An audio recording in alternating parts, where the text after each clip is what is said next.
오늘 하나님의 말씀 여호수아 말씀입니다. 반복해서 말씀드리는 것처럼 오클랜드 온누리교회 제가 부임하고 나서 세 번째 이 본문을 다루고 있습니다. 세 번째 여호수아의 메시지입니다. 그렇다면 저희가 주의 깊게 들어야 됩니다. 하나님이 우리에게 말씀하고 계십니다. 2023년 11월 19일에 제가 여호수아 말씀을 시작을 했고 12월 17일 날 6번 여호수아의 설교를 하고 그다음에 이제 절기 예배 그리고 1월부터 새로운 본문으로 저희가 왔습니다. 여호수아라는 책이 우리에게 주는 핵심 메시지가 무엇일까요? 그것은 어떻게 살아라는 것이 아니고요. 여러분이 누구인가는 메시지를 전해주고 있습니다. 어떻게 살아라가 아니라 나는 누구인가. 그것의 핵심은 우리는 구조를 기다리는 조난자들이 아니라 정복하여 다스리는 정복자들이다는 것입니다. 좌우에 계신 분에게 인사하겠습니다. 당신은 정복자이십니다. 한 번 더 말씀하시겠습니다. 나도 정복자입니다. 오늘 읽었던 본문의 바로 한 절 13절에 보면 한 절 전에 보면 이렇게 기록되어 있습니다. 이렇게 너희가 일하지 않은 땅과 너희가 세우지 않은 성들을 내가 너희에게 주어 너희가 그 안에서 살게 됐으며 너희가 심지 않은 포도밭과 올리브 밭에서 먹게 됐다. 강조하는 것처럼 가나안 땅의 축복은 나의 조건, 나의 능력, 내가 이루어낸 성취 그 이상의 축복을 주시는 것을 말합니다. 하나님이 이렇게 놀라운 축복으로 여러분의 인생을 축복하시는 줄 믿습니다. 근데 오늘 우리가 읽었던 여호수아는 사실 이 여호수아의 책은 여러분 일종의 뭐랄까요? 가짜라고 하셨습니다. 가짜입니다. 마치 맛있는 과자의 포장에 예쁜 그림이 그려져 있죠. 그 과자를 보면서 기대감을 갖게 하는 그림이 그려져 있습니다. 오늘 여호수아는 그 포장지에 있는 그림과 같습니다. 너무 멋있어 보이고 아름다워 보이는 이 축복들은 다 가짜고요. 진짜는 저와 여러분을 위해 우리의 인생 속에서 일어나는 일들인 것입니다. 진짜 여호수아는 누구인가? 예수님이십니다. 출이집트기와 여호수아 이 서에서 보여주는 메시지, 광야에서도 하나님께서 만나와 메추라기로 먹여주셨다. 가나안 땅에 들어가서는 너희가 짓지 않은 집에 너희가 심지 않은 것을 거두어서 먹을 수 있다. 이렇게 넘치도록 주시는 하나님의 은혜는 바로 예수님으로 말미암아 이루어진 사건을 말하는 것입니다. 왜 이렇게 열심히 사십니까? 라고 질문한다면 뭐라고 대답하시겠습니까? 왜 이렇게 지난 한 주간을 왜 그렇게 열심히 사셨습니까? 제가 곰곰이 생각해 보니까 왜 이렇게 열심히 사나? 살기 위해서 열심히 산다는 생각이 들어요. 살아야 되니까. 이렇게 하지 않으면 살 수 없으니까. 마치 인생이란 고통의 바다에 던져진 채로 구조를 기다리면서 발버둥 치는 조난자처럼 살아남기 위해서 발버둥 치는 것이 우리의 삶처럼 느껴질 때가 있는 것이죠. 그러나 성경은 그렇게 말하지 않습니다. 우리가 여호수아를 통하여서 듣고 믿음으로 받아야 되는 것은 우리는 구조를 기다리는 조난자가 아니라 이미 구원을 받은 자들이다 하는 것입니다. 여러분, 저와 여러분은 구원 받았습니다. 우리의 삶은 더 이상 약하지 않습니다. 우리의 대장 되신 여호수아보다 만 배나 그 이상으로 강하시고 위대하신 예수님께서 우리의 대장 되셔서 우리는 강하고 담대하며 이제 밝고 정복하고 다스리는 인생이 되는 줄을 믿습니다. 그것은 구약의 이야기가 아닌가요? 여호수아 세대 이야기 아닌가요? 나는 거기에 해당되지 않지 않나요? 아닙니다. 신약에서도 이렇게 말씀하셨습니다. 마태복음 6장 33절의 말씀입니다. 같이 읽겠습니다. 오직 너희는 먼저 그 나라와 그 의를 구하라. 그러면 이 모든 것도 너희에게 더해 주실 것이다. 이 모든 것은 아시는 것처럼 무엇을 먹을까, 무엇을 마실까, 우리의 생존을 위한, 우리의 삶을 위한 모든 것들을 이미 가나안 땅에서 이스라엘 백성들에게 주신 것처럼 저와 여러분에게도 주신 줄을 믿습니다. 예수님께서 다 이루셨습니다. 이 세상의 그 어떤 재벌보다도 부유하신 하나님이 저와 여러분의 공급자요 아버지가 되시는 줄을 믿습니다. 그래서 우리가 여호수아 이 말씀을 통하여서 3번이나 주님께서 반복해서 저와 여러분에게 말씀하셔서 깨닫게 하기를 원하시는 것은 어떻게 살라가 아니라 너희가 누구인지 알아야 된다. 우리는 위기에 빠진 조난자들이 아니다. 구조를 구하는 자들이 아니다. 우리는 바라보고 정복하고 다스리고 성취하는 믿음의 정복자들이다. 여러분, 이것을 오늘 여러분의 마음속에 분명히 새기시기를 축복합니다. 살기 위한 모든 것은 내 걱정이 아니다. 한번 따라해 보시겠어요? 살기 위한 모든 것은 내 걱정이 아니다. 누구의 걱정일까요? 주님이 책임지시는 것입니다. 우리의 자녀들이 아침에 일어나서 무엇을 먹을까, 무엇을 마실까 메뉴 걱정하는 거 말고요, 무엇을 먹고 살아야 되나를 걱정하지 않는 것처럼, 적어도 내 품 안에 있을 때, 내 울타리 안에 있을 때 그 책임은 나에게 있는 것처럼 우리의 인생에, 우리의 생존을 위한 책임은 주님께 있는 줄을 믿습니다. 우린 더 이상 그런 것을 고민하지 않습니다. 우리를 위하여 그 아들까지 내어주신 하나님을 우리는 믿고 사는 것이죠. 아들도 내어주셨다면 여러분 무엇을 아끼시겠습니까? 그 하나님이 우리 아버지신 줄을 믿습니다. 그러나 조건이 있습니다. 내 이럴 줄 알았어, 또 조건이 있지, 이렇게 생각하실지 모르겠습니다. 근데 분명한 사실은 조건이 있습니다. 조건이 무엇일까요? 다른 말로는 순서가 있습니다. 아까 우리가 신약에서 읽었던 것처럼 먼저 그 나라와 의를 구하라고 말씀하셨습니다.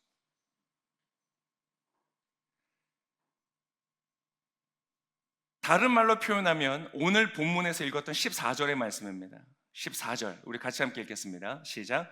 그러므로 이제 너희는 여호와를 경외하고 성실하고 진실하게 그분을 섬기라. 너희 조상들이 강 건너 저편과 이집트에서 경배하던 신들을 던져버리고 여호와를 섬기라. 이게 조건입니다. 하나님의 그 무한하신 부요함을 우리가 누리면서 살아갈 수 있는, 주님 우리에게 일용할 양식, 하루를 살아갈 때 필요한 양식을 주십시오. 그 양식은 단순히 떡만을 말하는 것이 아닙니다. 우리에게 필요한 용기와 소망과 사랑과 지혜, 우리의 오늘을 살아가는 모든 필요한 것을 주님이 주신다. 근데 그것을 어떻게 받는가? 조건이 있다. 여러분, 하나님의 자녀가 되는 것은 그냥 믿음으로, 조건이 없습니다. 그러나 그 하나님의 부유하심을 내가 누리며 정복자로 살아가는 것은 조건이 있습니다. 그것은 하나님을 섬겨라. 먼저 그의 나라와 의를 구하라는 것입니다. 정확하게 이해하셔야 됩니다. 그 부유함을 누리기 위해서 교회를 다녀라, 아닙니다. 예배를 드려라, 아닙니다. 교회에서 봉사를 해라, 성경을 읽어라, 헌금을 해라, 어느 것도 그 조건이 아닙니다. 조건은 하나님을 섬기라는 것입니다. 하나님을 섬기고 계십니까? 하나님을 섬긴다는 것은 무슨 뜻입니까? 저는 이것을 방향이라고 말씀드리겠습니다. 방향입니다. 위치가 아닙니다. 내가 주로 내 위치가 교회에 오래 있는가, 낚시터에 오래 있는가, 그게 아닙니다. 어떤 특정 행동도 아닙니다. 봉사를 하거나 구제를 하거나 선행을 하거나 남을 돕는 일들을 하거나 그러한 특정 행동을 하는 것이 하나님을 섬기는 것이 아닙니다. 그것보다 훨씬 더 깊은 내 마음의 방향이 있습니다. 다른 말로 표현하면 동기라고 할 수 있고 이유라고 할 수 있습니다. 무엇을 할 때 왜 하는가, 어디에 있을 때 왜 거기에 있는가, 그 이유와 동기. 왜 거기 있습니까? 왜 그것을 합니까? 하나님을 섬기기 위하여 하는 것입니다.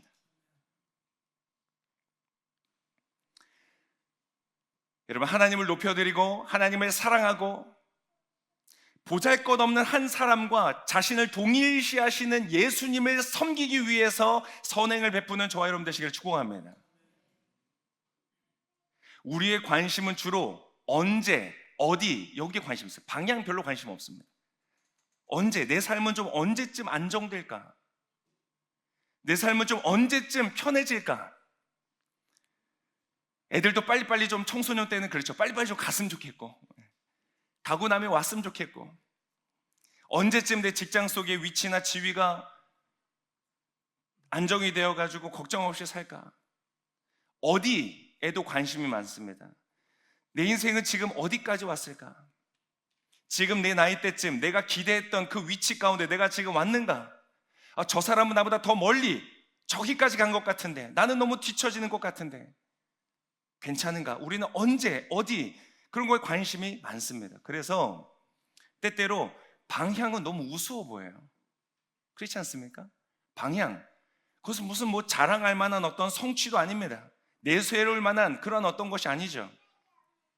어떤 방향이든 빨리 멀리 간 사람들에게 갈채를 보내는 세상을 우리는 살고 있는 것이죠.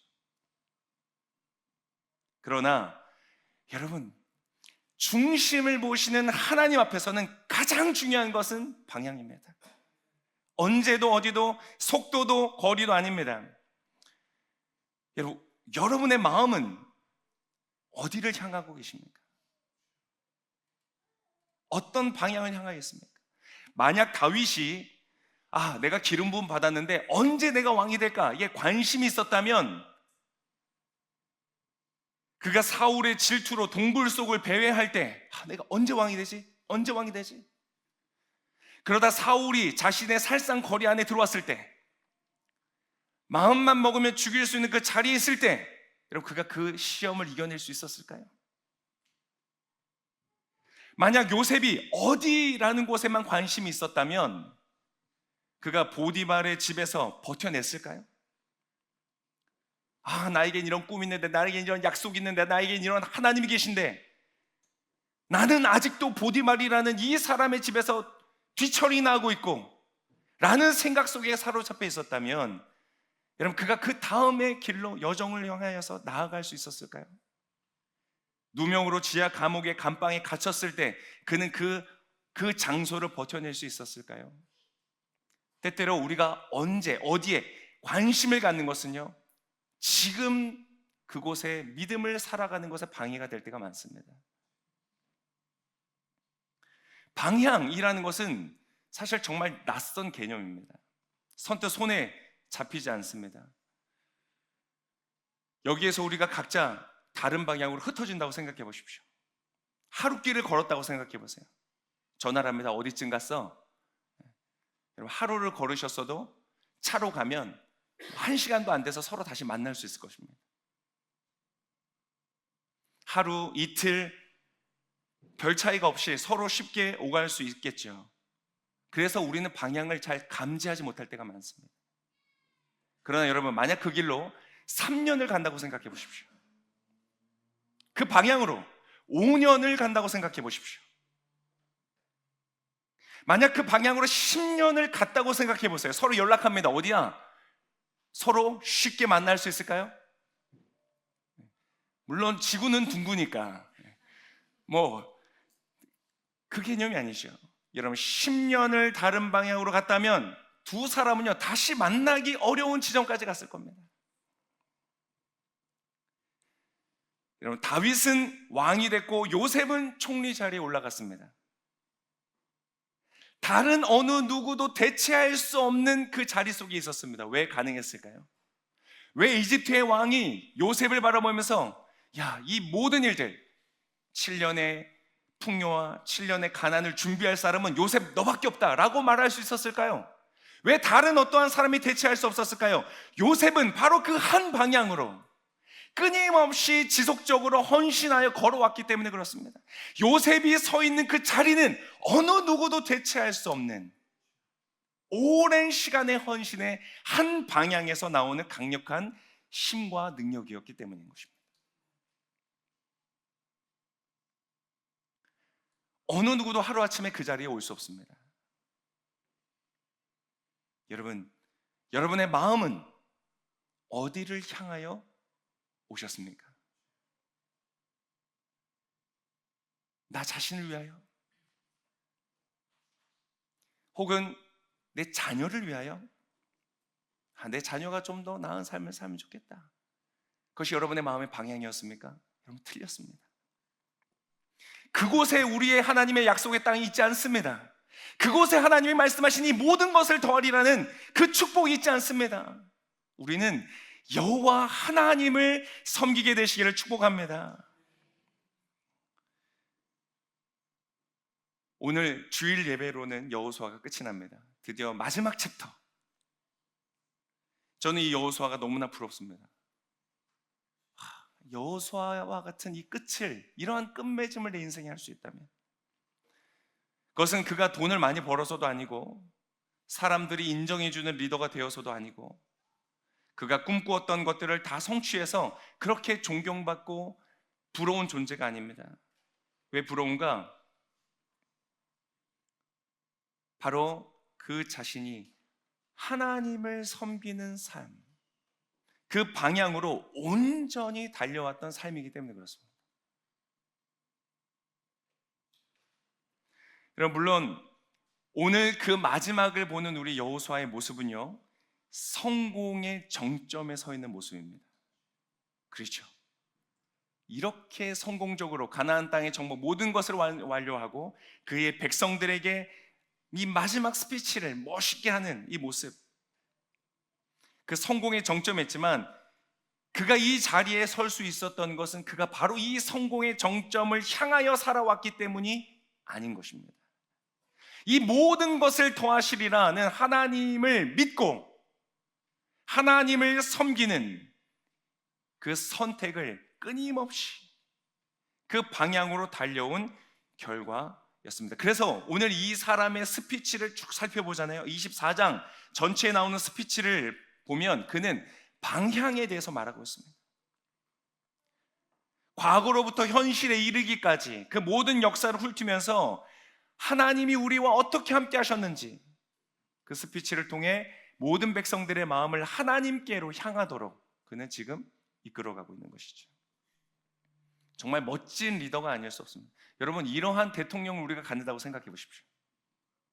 이러한 선생님을 만난다고 생각해 보십시오. 이러한 멘토를 만난다고 생각해 보십시오.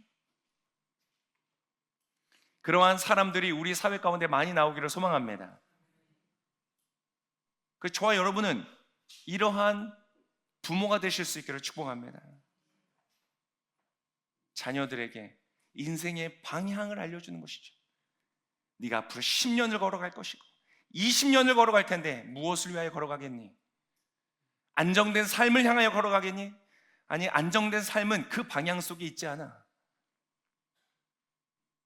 하나님을 섬기는 길을 향하여 가라. 지금 여호수아는 인생 끝에서 최고의 자리 가운데 서 있지만 그 결과는 지금 그 순간 정해진 것이 아니다. 여러분, 여러분의 인생의 끝 여호수아와 같이 멋진 자리에서 정말 마무리하고 싶지 않으십니까? 그렇다면 그것은 어디에서 결정된다고요? 오늘 지금 이 자리에서부터 결정되는 것입니다. 오늘 지금 이곳에서 우리의 삶의 방향을 정하는 데서 이루어지는 것입니다. 여러분, 우리는 우리의 삶이 언제 끝나게 될지 우리가 결정할 수 없습니다. 그렇죠? 우리 언제 우리의 끝을 만날지 모릅니다. 그리고 어디에서 우리의 끝을 만날지도 모릅니다. 박수 받는 자리에서 만날지, 아니면 여전히 미완성인 채로 아직 다 이루지 못한 채로 마지막을 만날지도 모릅니다. 그러나 중요한 것은 그것이 아닙니다. 언제, 어디가 아닌 나는 어떤 방향을 향하여 있다가 그 끝을 만날 것이냐, 이것이 중요한 것입니다. 예수님께서 이렇게 말씀하셨죠. 깨어있으라, 그날이 언제 올지 모른다. 여기에서 깨어있다는 말은 어쩌면 바른 방향을 향하여 서 있으라는 하나님의 말씀일 것입니다. 오늘 주님이 나의 인생에 찾아오신다면, 오늘 예수님이 재림하신다면, 혹은 나의 인생의 개인의 종말을 오늘 맞이한다면 나는 인생의 어떠한 방향을 향한 채로 그 종말을 맞이하고 있을 것인가? 오늘입니다. 사랑하는 성도 여러분, 오늘 깨어 있으시기를 축복합니다. 오늘 우리의 마음의 방향이 새로워지시기를 축복합니다. 날마다 점검하는 것입니다. 나는 하나님을 섬기고 있는가? 아니면 나를 섬기고 있는가? 나는 하나님을 위하고 있는가? 아니면 나는 나의 가족을 위하고 있는가? 예수님은 너의 부모, 형제들을 나보다 더 사랑하면 나에게 합당치 않다고 말씀하십니다.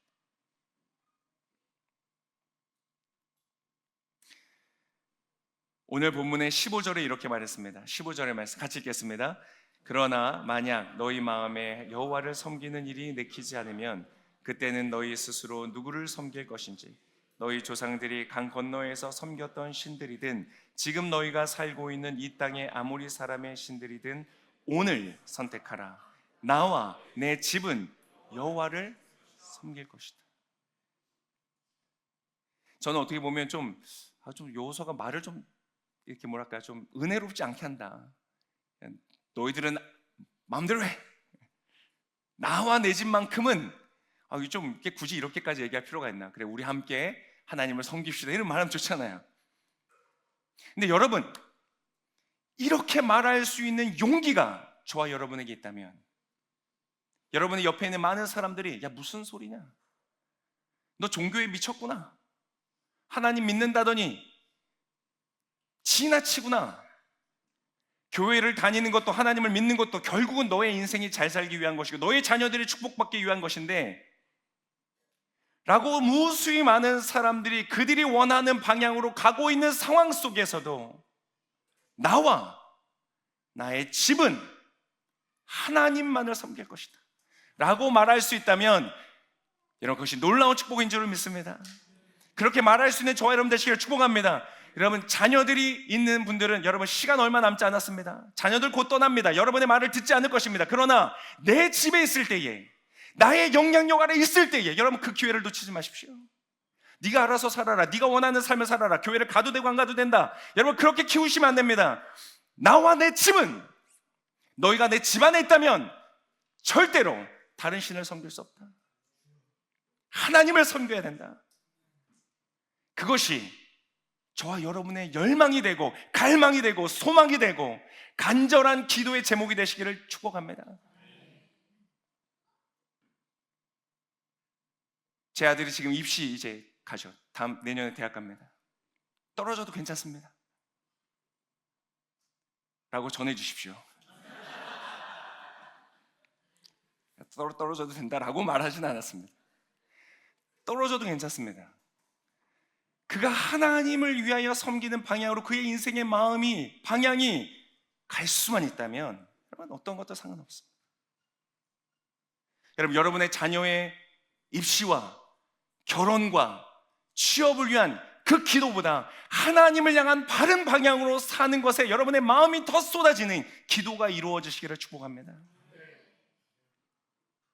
그때에 하나님께서 우리의 삶을 놀랍게 축복하실 것입니다. 마음의 방향을 바꾼다는 것은 직장을 바꿀 필요 없습니다.